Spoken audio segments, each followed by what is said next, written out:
지혜를 버리지 말라. 그가 너를 보호하리라. 그를 사랑하라. 그가 너를 지키리라. 아멘. 우리의 구원자시고 소망이 되시는 하나님 아버지, 만세전에 우리를 택하시고 때에 따라 먹이시고 입히시고 우리를 인도하여 주신 한없는 은혜에 감사와 경배를 올려드립니다. 이 시간 우리들이 진실로 하나님을 즐거워하며 기뻐하는 마음으로 이 예배의 자리에 나와 싸우니 함께하여 주옵시고, 성령님께서 주장하사 감동되고 감화되는 이 예배의 시간이 되게 하여 주시옵소서. 지난 한 주간도 세상의 삶 속에 살면서 저희의 연약함으로 인해서 알게 모르게 죄 지은 가운데 아버지 하나님 앞에 합당치 못한 삶을 살아왔습니다. 이 시간 저희들의 죄와 허물을 하나님 앞에 모두 내려놓고 머리 숙여 고백하오니 우리를 긍휼히 여기시고 용서하여 주시옵소서. 믿음 속에서 승리하게 하시는 아버지 하나님, 머리 숙인 저희들을 크나큰 은혜를 내려주시어 살아계신 하나님을 임재를 경험케 하옵시고, 진정과 신령으로 드리는 오늘 우리의 예배를 받아 주시옵소서. 전 세계가 코로나의 역병으로 인해서 모두가 신음하고 있는 이때에 어제나 아버지 하나님 5만 명이 넘는 코로나의 환자가 발생되었다고 합니다. 주님, 저희들은 주님의 은혜 없이는 한순간도 살아갈 수 없는 연약한 존재이오니 우리를 불쌍히 여겨 코로나 역병으로부터 지켜주시고 믿음의 모든 자녀들이 주님의 은혜의 보좌 앞으로 나갈 수 있도록 주님 우리와 항상 동행하여 주시고 지켜주시옵소서. 이 약한 전염병이 하루속히 종식되어서 우리 예배의 삶이 회복되어지고 모임이 회복되고 우리의 일상의 생활들이 모든 자유함을 얻도록 회복되어질 수 있도록 주님 역사하여 주시옵소서. 오늘도 살아서 역사하시는 아버지 하나님, 이 나라를 불쌍히 여겨 주시옵소서. 비방과 대립으로 얼룩진 정치 지도자들을 평화의 왕이신 하나님께서 붙잡아 주셔서 참 진리를 깨닫게 하시고 지혜와 능력을 더하여 주셔서 하나 되게 하시어 정의와 공정이 살아있는 살기 좋은 나라가 되게 하여 주시옵소서. 오는 3월 9일이면 이 나라를 대표하는 대통령을 뽑는 날입니다. 하나님께서 역사하셔서 진정으로 하나님을 경외하며 국민을 섬길 줄 아는 참 좋은 지도자가 선출되기를 간절히 바라오니 하나님 역사하여 주시옵소서. 교회를 사랑하시는 아버지 하나님, 저희 창성교회를 축복하여 주시고 사랑하여 주신 은혜에 감사드립니다. 올 한 해 예배, 전도, 교육, 봉사, 교제 등 각 사역국에서 계획된 사역들 가운데 주님께서 항상 함께 하셔서 은혜를 더하여 어려움 없게 하시고 365일 가고 싶은 광명 창성교회가 되어서 많은 열매 풍성히 거둘 수 있도록 주님 늘 지켜주시옵소서. 특별히 진행 중에 있는 임직자를 위한 교육훈련 과정과 담임 목사님 위임 사역위에도 함께 하셔서 어두워진 세상의 빛과 소금의 역할을 감당하기에 부족함이 없는 아버지 하나님 우리 광명 창성교회가 되게 하여 주시옵소서. 사랑의 아버지 하나님, 이 시간 무거운 짐을 가지고 이 예배 자리에 나온 성도님들 많이 있습니다. 육신의 질병으로 직장과 가정과 믿음의 여러 가지 어려운 문제들을 주님 앞에 모두 내려놓고 간절히 기도할 때에 주님 귀 기울여 들어주시고 용답하여 주시옵소서. 이 시간 말씀을 듣습니다. 하나님께서 귀 쓰시는 사랑하는 강동규 담임 목사님 능력과 권능을 더하여 주셔서 주님의 이름으로 영광 받으시도록 강건하게 붙잡아 주시고 항상 동행하여 주시옵소서. 날마다 피곤치 아니하도록 건강도 허락하여 주시옵소서. 이 시간 말씀이 선포되는 말씀을 통해서 듣는 우리 모두가 변화되고 은혜 받는 귀한 시간 되게 하여 주시옵소서. 계획한 모든 일들이 아름답게 이루어져 가도록 은혜를 더하여 주시옵소서. 참 좋으신 아버지 하나님, 이 거룩한 주일 아침부터 주님께서 세우신 교회를 위해 헌신하며 충성 봉사하는 손길들도 기억하셔서 넘치는 복으로 채워주시옵고, 사정이 있어 이 예배 자리에 참석지 못한 성도님들도 있습니다. 기억하셔서 동일한 은혜를 베풀어 주시옵소서. 누림과 드림의 행복을 전하는 365일 가고 싶은 강명 창성교회가 되기를 간절히 바라오니 오늘도 살아서 역사하시는 예수님의 이름으로 기도합니다. 아멘. 오늘 말씀은 데살로니가전서 2장입니다.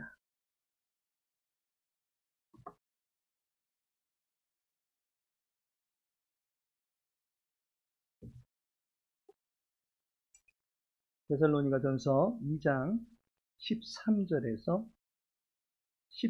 16절까지의 말씀입니다. 함께 읽도록 하겠습니다. 이러므로 우리가 하나님께 끊임없이 감사함은 너희가 우리에게 들은 바 하나님의 말씀을 받을 때에 사람의 말로 받지 아니하고 하나님의 말씀으로 받음이니 진실로 그러하도다. 이 말씀이 또한 너희 믿는 자 가운데서 역사하느니라. 형제들아, 너희가 그리스도 예수 안에서 유대에 있는 하나님의 교회들을 본받은 자 되었으니 그들이 유대인들에게 고난을 받은 것 같이 너희도 너희 동족에게서 동일한 고난을 받았느니라. 유대인은 주 예수와 선지자들을 죽이고 우리를 쫓아내고 하나님을 기쁘시게 하지 아니하고 모든 사람에게 대적이 되어 우리가 이방인에게 말하여 구원받게 함을 그들이 금하여 자기 죄를 항상 채우매 노하심이 끝까지 그들에게 임하였느니라. 아멘. 신실하게 오늘 본문 말씀 통해서 하나님의 말씀으로 라는 제목으로 함께 말씀 나누고자 합니다. 성경책 다 갖고 계실 것입니다. 이 책 안에는 하나님의 말씀이 기록되어져 있습니다. 그래서 우리는 이 말씀을 읽을 때에 하나님의 말씀을 읽는다라고 말합니다. 문학적인 표현을 빌려서 어떤 분은 성경을 읽을 때에 하나님의 마음을 느낀다라고 합니다. 그리고 어떤 분은 하나님의 눈을 본다라고도 합니다. 또는 하나님의 숨결을 감지한다라고도 하십니다. 고상한 표현들이지만 한마디로 성경책 말씀을 읽고 듣는 것이다 라고 볼 수 있습니다. 그런데 개인적으로 이 말씀을 접하실 때에는 하나님의 말씀으로 받아들이는데 큰 이견이 없어 보입니다. 그런데 공적인 시간에 이 말씀이 사용되어질 때는 아쉬운 모습이 나타납니다. 성경을 근거해서 설교하는 말씀을 하나님의 말씀으로 받지 않을 때가 있다라는 것입니다. 예배라고 하는 것이 하나님 앞에서의 엎드림입니다. 요한계시록 5장 14절을 보시면 장로들은 엎드려 경배하더라 라고 말씀하고 있습니다. 예배의 원형이라 할 수 있는 천상의 예배의 모습을 보니까 보좌에 계신 이와 어린 양 예수 그리스도께 엎드려 예배를 드립니다. 예배가 엎드림으로 표현이 됩니다. 엎드린다 라고 하는 것은 지극히 높으신 이 앞에서의 우리의 위치가 무엇인지를 보여주는 것입니다. 그리고 우리의 내면에 갖추어야 될 자세가 무엇인지 가르쳐 주는 것입니다. 예배는 하나님을 높여 드리는 것입니다. 이것이 천국에서 우리들에게 보여주는 예배입니다. 예배가 엎드림으로 나타난다라고 하는 점을 감안하면서 이 땅에서 우리의 예배를 한번 곰곰이 생각해 보시기 바랍니다. 예배를 구성하는 것에는 찬양과 기도 그리고 말씀이 있습니다. 우리는 이러한 것들을 통해서 하나님 앞에 엎드림의 모습을 취합니다. 먼저 찬양을 통해서 우리는 하나님의 영광을 높여드리고자 합니다. 성가대 또는 찬양대, 그리고 이 세상에서 가장 뛰어난 우리 교회의 찬양팀과 같이 이 찬양의 소리를 통해서 우리는 하나님을 높여드리고자 합니다. 주님께서 우리의 영광의 주제가 되심을 인정하기 때문에 찬양하는 것입니다. 찬양하는데 마치 내가 어게인 싱어에 나온 것이냐 자기 실력 뽐내려고 서는 사람은 아무도 없을 것입니다.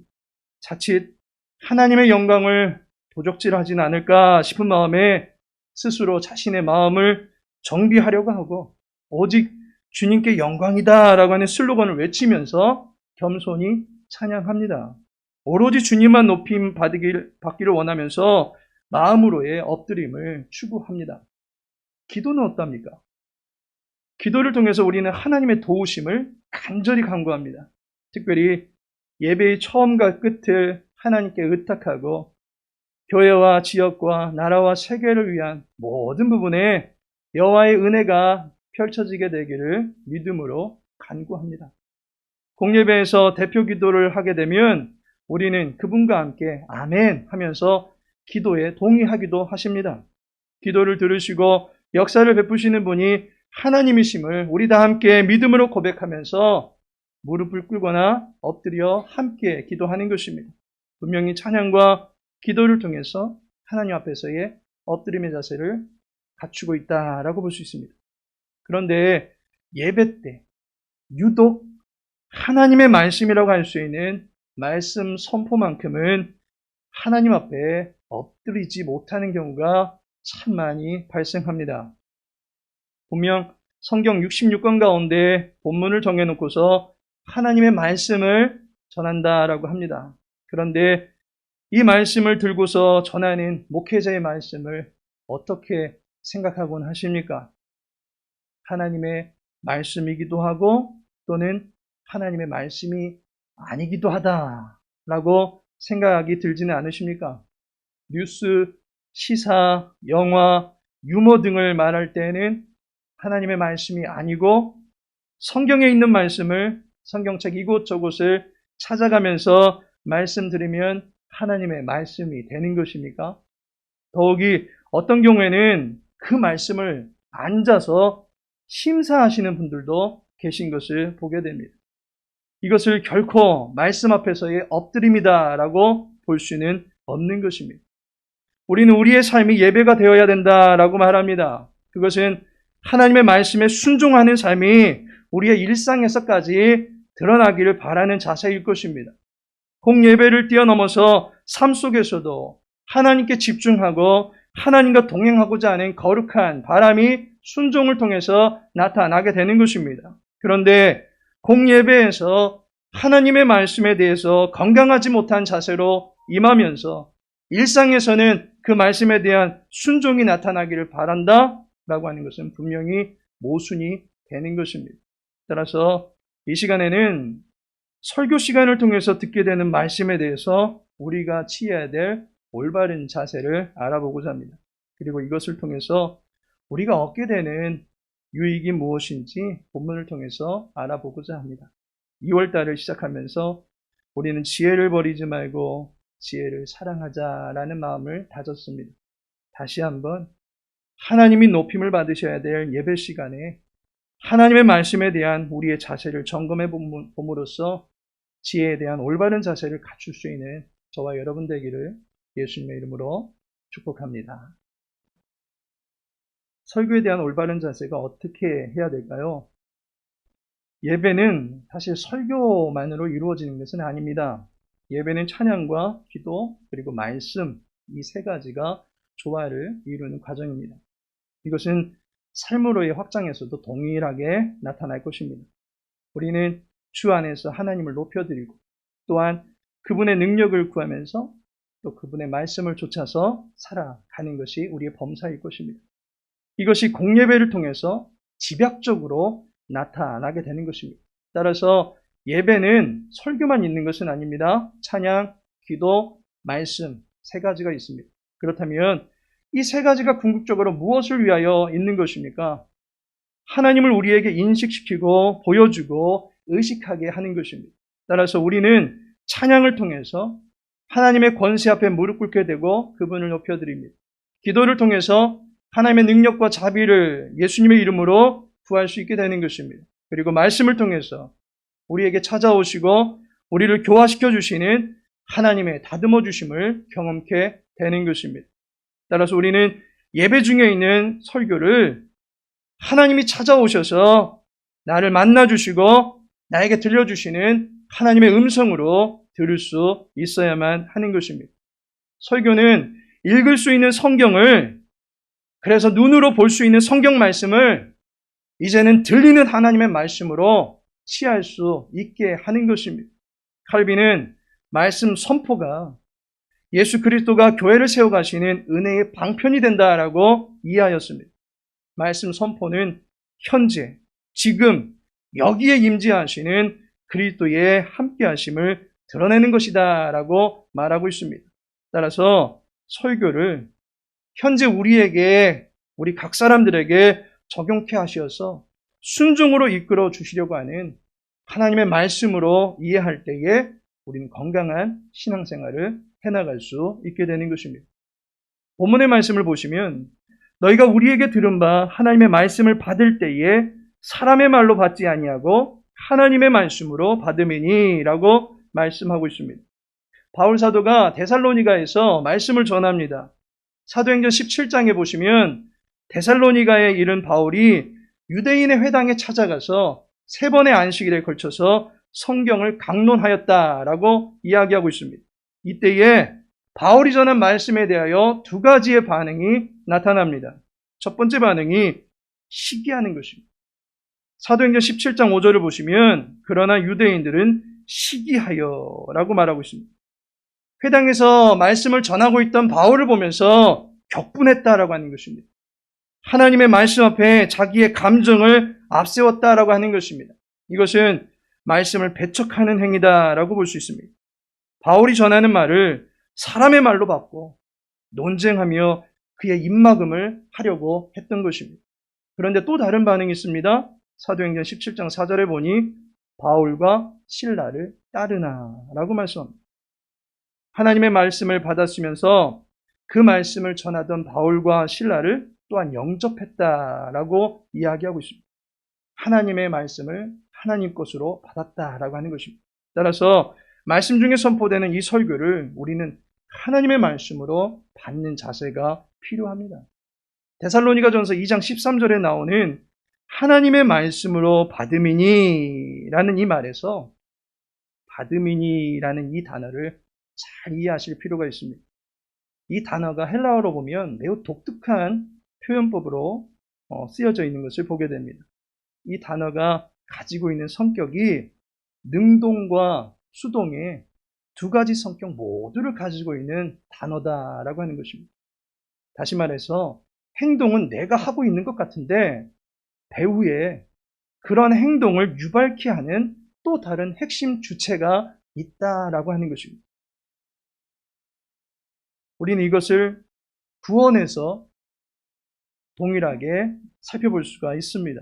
내가 말씀을 믿어서 구원을 취한 것 같은데 실질적으로는 성령 하나님께서 말씀을 믿을 수 있도록 우리를 깨닫게 해주셔서 믿게 되었다라고 하는 것입니다. 이와 똑같은 표현법이 하나님의 말씀을 받는다라고 하는 그 받음에 표현되고 있는 것을 보게 됩니다. 그렇다면 우리가 설교를 들을 때에 그 말씀을 하나님의 말씀으로 취할 수 있는 궁극적인 비결은 우리의 배후에서 성령 하나님께서 진리로 우리를 이끌어 주시기 때문에 그 말씀을 하나님의 말씀으로 받을 수 있게 되는 것입니다. 그래서 데살로니가전서 2장 13절에 바울이 이런 고백을 합니다. 이러므로 우리가 하나님께 끊임없이 감사함은이라고 말하고 있습니다. 데살로니가 교인들이 경청하는 자세가 탁월하고 뛰어났으면 그래서 바울이 무엇을 말해도 그 말씀을 하나님의 말씀으로 받고 있고 또 그 말씀을 따라 순종한다면 감사를 누구에게 해야 되겠습니까? 데살로니가 교인들에게 해야 될 것입니다. 참 말씀 잘 들어서 감사합니다. 말씀 까먹지 않고 잘 기억하시고 그대로 살아보려고 하셔서 참 감사합니다라고 그 말씀을 듣고 있는 교인들을 향해서 해야 되지 않겠습니까? 그런데 바울은 하나님께 감사합니다. 데살로니가 교인들이 자신이 전한 말씀을 하나님의 말씀으로 받을 수 있도록 그들의 마음 상태를 열어주시고 하나님께서 기경하여 주셨기 때문에 하나님께 감사하고 있는 것입니다.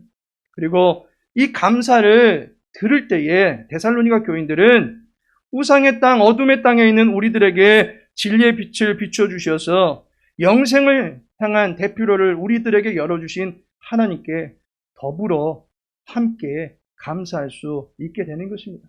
오늘을 살아가는 우리들에게 이 설교야말로 내 영혼을 하나님께서 진찰하시는 것이고 또한 내 영혼을 치료하시는 만지십니다라고 하는 것을 우리가 믿음으로써 말씀 앞에 겸손하게 설 수 있게 되기를 예수님의 이름으로 기도합니다. 그렇다면 이 설교를 하나님의 말씀으로 받기 위해서 우리는 어떻게 해야 됩니까? 목사님이 전하는 설교가 하나님의 말씀이라고 해서 목사님이 하나님은 아닙니다. 따라서 목사님의 입에서 나오는 모든 말들이 다 하나님이 말씀하는 것은 아니다라고 하는 것에 유의하셔야 됩니다.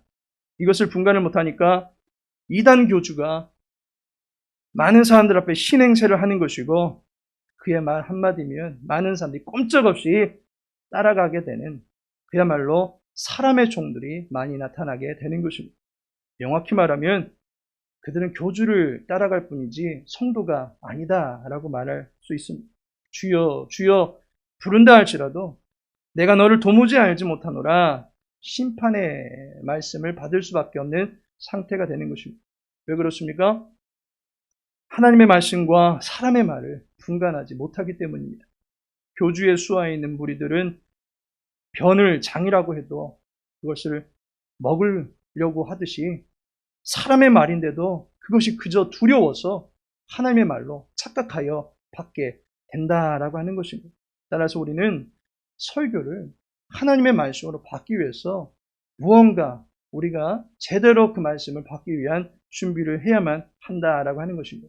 그 첫 번째가 무엇인가 하면 이 말씀이 성경의 지지를 받고 있는가라고 하는 것을 여러분들이 살펴보셔야만 합니다. 설교다라고 해서 다 하나님의 말씀이다라고 받아들이시면 곤란합니다. 이 말씀이 성경에 기반을 두고 있는가를 살펴보셔야 합니다. 이게 어려울 수 있으니까 말씀을 전하면서 설교자가 여러분들에게 알려주는 것입니다. 어떤 명제를 제시하고 이 명제는 성경 어디에서 하나님께서 말씀하신 내용입니다 라고 하는 것을 제시해 드리는 것입니다. 이러한 설교는 잘 들으셔야 됩니다. 설교하고자 본문은 읽어놨는데 정치 이야기, 올림픽 이야기, 자식 이야기, 집안 자랑, 취미, 다른 성도 이야기, 위인전 이야기, 기타 등등 이러한 이야기들로 우리를 교훈하고자 하는 것은 사람의 소리일 수 있습니다. 그런 교훈은 예절 참고서나 초등학교 도덕교과서를 찾아보면 얼마든지 나옵니다. 성경의 지지라고 하는 것은 성경이 말하고자 하는 그리스도가 분명하게 드러나고 있는가라고 하는 것입니다. 그리스도보다는 위인이, 예수님보다는 설교자 자신이, 주님보다는 자식이나 세상 누구를 드러내는 메시지에 대해서는 여러분들이 분별하고 들으실 수 있어야만 하는 것입니다. 사도행전 17장에서 바울이 데살로니가 사람들에게 성경을 강론합니다. 그런데 무엇을 전합니까? 사도행전 17장 3절에 뜻을 풀어 그리스도가 해를 받고 죽은 자 가운데서 다시 살아나야 할 것을 증언하고 이르되 내가 너희에게 전하는 이 예수가 곧 그리스도라 하니라고 말씀하고 있습니다. 설교를 통해서 그리스도가 나타나야 되고 설교를 통해서 그리스도를 만날 수 있어야만 하는 것입니다. 두 번째로 성령의 지원을 받는가라고 하는 것을 여러분들이 살피셔야 됩니다.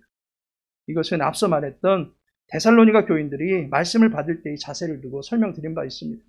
말씀 잘 듣는 자세 중요합니다. 요즘 우리 교회 보니까 노트에다가 적으시느라고 열심히신 분들이 꽤 보이십니다. 필기 다 하실 때까지 기다렸다가 그 다음에 설교를 해야 될 그런 상황이 될 정도로 열심히들 필기하시는 거 보게 됩니다. 우리 교회에서 예쁜 설교 노트 한번 제작해 드려야 되지 않을까라고도 생각해 봅니다. 열심히 듣는 자세 좋습니다. 그런데 더 중요한 것은 성령 하나님의 도우심을 구하셔야 된다라고 하는 것입니다. 하나님의 마음을 어찌 우리가 다 헤아리고 다 알 수가 있겠습니까? 로마서 11장 33절에 보니까 깊도다 하나님의 지혜와 지식의 풍성함이여 라고 말씀하고 있습니다. 태평양보다도 넓고 깊은 물속에서 한 모금 목 축인다고 물맛 다 봤다라고 말할 수 없는 노릇입니다. 하나님은 더 깊고 넓고 높으신 지혜를 갖고 계십니다. 따라서 그분의 깊은 것이라도 통달케 하실 수 있는 성령 하나님의 도우심을 구하셔야만 하는 것입니다. 예배 전에 오셔서 여러분의 영혼의 상태를 놓고서 하나님께 기도하시기 바랍니다. 예배 잘 드릴 수 있도록 기도하십니까? 그건 예배 순서 맡으신 분들이 직접 하나님께 1대1로 기도하고 계실 것입니다. 먼저는 여러분의 심령의 상태에 말씀의 씨앗이 심겨질 수 있도록 하나님의 도우심을 구하실 수 있기를 바랍니다. 마지막으로 성화로 이어지는가라고 하는 것입니다. 말씀을 들을 때에 그 말씀을 내 삶의 자양분으로 삼을 수 있어야만 합니다. 이 말씀이 내 영혼의 성숙과 성장에 필요한 말씀이다 라는 것으로 취할 수 있어야만 합니다. 순종의 근간으로 삼을 수 있어야만 하는 것입니다. 귀로 들었지만 순종의 발로 그려내고 섬김의 손으로 조각해내고 향기나는 입으로 전파하고 사랑의 눈으로 바라봐 줄 수 있는 모습이 될 때에 우리의 모습에서 설교를 통해 전달받은 예수님의 모습이 고스란히 드러날 수 있게 되는 것입니다. 이처럼 우리는 세 개의 성, 삼성을 항상 유의하시고 성경의 지지를 받는가, 성령의 지원을 받는가, 성화로 이어지는가에 따라서 이 말씀이 하나님의 말씀이다 라고 하는 확신을 가지고 취할 수 있어야만 할 것입니다. 마지막으로 그렇다면 말씀을 올바로 받는 자들에게 어떤 유익이 있는지 살펴보고자 합니다. 그 첫 번째가 믿음의 증거를 보게 되더라는 것입니다. 말씀을 취할수록 우리의 믿음이 자라가게 되어 있습니다. 본문 13절 말미에 보니까 진실로 그러하도다. 이 말씀이 또한 너희 믿는 자 가운데서 역사하느니라 라고 말씀합니다. 믿음은 보이지 않는 것입니다. 그러나 우리의 행실을 통해서 믿음의 모습은 나타나게 되어 있습니다. 하나님의 말씀을 가까이 할수록 우리의 인품이 변화되는 것을 경험하게 됩니다. 믿음은 신앙의 고백과 함께 신앙에 걸맞는 행실의 변화를 일으키게 되는 것입니다. 우리의 삶에 변화가 나타나게 되는 것을 하나님의 말씀을 취할 때에 겪을 수 있게 되는 것입니다. 리처드 백스터 목사님께서 우리가 말씀을 읽을 때에 성품의 변화가 반드시 나타날 수 있다라는 차원에서 성질 고치기 원하는 성도들은 자기의 성질이 어떠한가에 따라서 이러한 성경을 읽어보라고 권고하고 있습니다. 성급한 사람은 욥기를 읽고 고집이 센 사람들은 모세와 베드로의 이야기를 읽고 연약한 사람들은 엘리야를 읽고 기쁨이 없는 사람은 다윗에 대한 글을 읽어보고 정치인들은 다니엘서를 읽고 시리에 빠진 사람은 바울을 읽고 안일한 자는 야고보서를 읽고 미래와 희망이 없다고 생각하는 사람은 요한계시록을 읽으라 라고 말했습니다. 말씀이 우리의 성품을 연단하고 강하게 하기 때문에 성경을 접하라. 그로 말미암아 믿음의 증거가 분명하게 나타난다라고 말하는 것입니다. 두 번째로 믿음의 뿌리가 깊어집니다. 하나님의 말씀을 가까이 하면 믿음의 심지가 굳게 박히는 것입니다. 우리의 인생의 모양은 다양하게 변화됩니다. 우리의 인생도 보면 롤러코스터를 타듯이 오르락 내리락 합니다. 14절을 보시면 분명히 데살로니가 교인들은 예수 안에 있습니다. 그런데 그들의 삶의 모습이 어떻게 나타나고 있습니까? 너희도 너희 동족에게서 동일한 고난을 받았느니라 라고 말씀하고 있습니다. 말씀을 통해서 그리스도를 만나고 그리스도의 편에 서게 되었고 예수 안에 있음에도 불구하고 그들은 핍박을 받게 되더라는 것입니다. 그럼에도 불구하고 하나님의 교회들을 본받은 자 되었다. 하나님의 교회들을 따라갔다라고 이야기하고 있습니다. 유대인들의 경멸과 분노와 시기를 온몸으로 받고 있다 할지라도 그들에게 내가 인정받고자 함이 아니라 하나님의 인정을 바라며 믿음 안에 꿋꿋이 서는 것입니다. 그렇기 때문에 어떠한 핍박과 조롱에도 하나님의 교회들과 같이 꿋꿋이 버틸 수가 있었던 것입니다. 휘청되지 않는 것입니다. 뿌리가 얕아서 말라 비틀어지는 돌밭과 가시떨기에 떨어진 씨앗과 같지 아니하고 30배, 60배, 100배의 견실한 결실을 맺어 나갈 수 있는 나무가 될 수 있도록 뿌리를 깊이 받게 되더라는 것입니다. 마지막으로 믿음의 결국인 구원이 임하게 되는 유익을 얻게 됩니다. 베드로전서 1장 9절에 보니까 믿음의 결국 곧 영혼의 구원을 받음이라 라고 이야기합니다. 설교를 하나님의 말씀으로 받을 때에 그는 믿음의 최종적인 열매를 맛보게 됩니다. 베드로 사도는 이를 위해서 베드로전서 1장 10절에 분명히 말합니다. 이것은 하늘로부터 보내신 성령을 힘입어 복음을 전하는 자들로 이제 너희에게 알린 것이요 라고 말하고 있습니다. 복음을 전하는 자들을 통해서 우리를 위한 구원을 하나님께서 베푸셨음을 알게 되고 비로소 그 구원을 받게 된다라고 소개해주고 있습니다.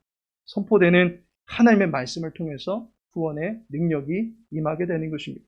오늘 본문의 16절도 보니 우리가 이방인에게 말하여 구원받게 함을이라고 말씀하고 있습니다. 바울이 전하는 하나님의 말씀은 이방인들로 하여금 구원을 받게 한다라고 말해주고 있습니다. 그러나 이 구원의 길을 어떤 사람들은 방해하더라라고 하는 것입니다. 하나님의 말씀으로 우리가 성경 말씀을 받을 때에 우리의 구원은 보장되는 것입니다. 교회에서 전해지는 말씀이 여러분들의 영혼을 견고하게 세우고 미래를 소망으로 안내할 수 있는 능력이 된다라고 하는 사실을 믿으시기 바랍니다. 하나님의 말씀으로 주의 교회에서 전파되는 말씀을 취하실 수 있는 주님의 백성들 되시기를 축원합니다. 믿음의 증거들을 보시고 어떠한 환경에도 흔들리지 아니하는 견실함을 갖추고 믿음의 완성, 구원을 향하여 함께 나아갈 수 있는 하나님의 사람들 다 되시기를 예수님의 이름으로 축복합니다. 하나님께서 사랑하시는 성도 여러분, 교회는 하나님을 예배하는 훈련장입니다. 하나님을 높여드리고 하나님을 인정하고 하나님을 만나는 훈련을 하는 곳입니다. 성도는 이것이 기본으로 갖추어져 있어야만 합니다. 우리는 구별된 백성들입니다. 술 안 마시고 사치 안 부리고 담배 안 피고 이런 것들로 구별되는 것이 아니라 우리가 하나님 편에 서는 것, 그것이 바로 구별됨의 본질인 것입니다. 종교개혁은 바로 기본으로 돌아가자라고 하는 것에서부터 시작되었습니다. 교회의 기본은 예배이고 예배의 주인은 하나님이십니다. 하나님이 계시하시는 것들에 대해서 우리는 엎드림의 자세로 반응을 해야 될 것입니다. 천지 자연 만물을 통해서 능력을 펼쳐 보이신과 동시에 기록된 말씀을 통해서 우리들에게 구원의 능력을 보여주셨고 선포되는 말씀을 통해서 구별된 자의 마음과 삶이 기본에서 벗어나지 아니하도록 끝까지 다독여 주시는 하나님의 손길을 경험하게 되는 것입니다. 선포되는 말씀을 하나님의 말씀으로 받음으로써 믿음이 더해지고 고난 속에서도 인내하는 힘을 기르고 구원을 완성해 나갈 수 있는 주님의 백성을 다 되시기를 예수님의 이름으로 축복합니다. 다 같이 기도합니다. 아버지 하나님, 주의 음성을 듣게 하옵소서. 우리의 목자가 되시는 주님의 음성에만 귀를 기울이며 반응할 수 있도록 도와주옵소서. 곁길로 나가지 않게 하시고 미혹되지 않게 하시고 오직 진리를 쫓아 나갈 수 있는 자유함이 있게 하여 주옵소서. 예배의 주관자 되시는 여호와 앞에 늘 엎드릴 수 있는 겸손이 있게 하시고 찬양으로 주를 높이며 기도로 주를 인정하며 말씀을 듣는 가운데 주님을 영접하고 주님의 능력을 경험할 수 있는 우리들의 삶이 될 수 있도록 은혜 베풀어 주시옵소서. 우리 모든 삶을 주께 의탁하며 예수님의 이름으로 기도합니다.